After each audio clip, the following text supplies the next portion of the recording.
Today I'm going to teach you how to wrap a hood for an XLT oven. These are in most pizza places, any of the modern ones, and some of the older ones have an older version of this. It's not an XLT brand, but the hood's more square. Same process, and it's a little easier on those older ones.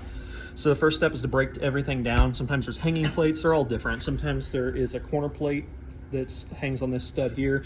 These they already had off, they're in the corner, and most of this top stuff disassembled. But pretty much you just take it apart until you can get a wrap in this seam here.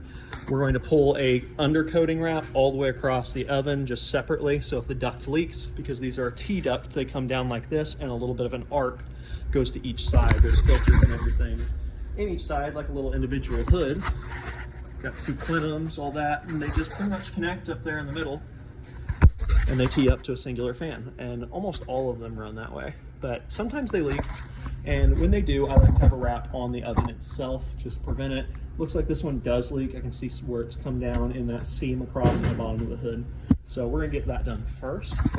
All right, so the oven itself is separately got a piece of plastic over it just in case our wrap or the duct leaks. This oven has a lot of electronic parts in it that communicate with the hood. They all run through wires back here, and none of it likes water, so prevent that at all costs. Step, I'm going to get each hood wrapped individually. I'm just going to treat it like two hoods. I'm going to pull the plastic up and get a roll on it, so it's got kind of a lip or a gutter, so water it splashes up won't overcome it and end up on here, because you can't get it tight against this, especially if it's not magnetic. I'll pull a roll, I'll pull it across, I'll clamp it here, do the same on the other side. I will go around. I may have to go up to the drop ceiling if it's not magnetic, and then I will pull them to a barrel to which I can spray and wash from in here. I'll do the same on the other side. Alrighty, and this is the finished product of the wrap. I got the clamp like I was saying here, same on the other side. I have it rolled a couple times, so any water as you're washing that rolls up here will stop at it, hopefully.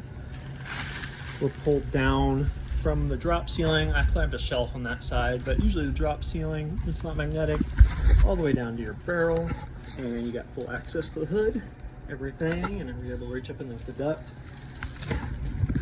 You do the exact same thing on the other side. It's got protection in case anything falls down on it. An additional tip on these, after you wash, these can drip for a long time because this trough here fills up with water.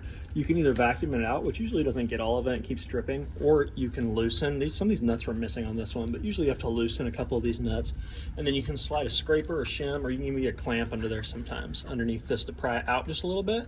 It'll drip out and drain out. I've got it going on both sides. It'll cut the wait time you have trying to figure out why it's dripping to almost nothing. This one's drained out almost entirely in like 30 seconds.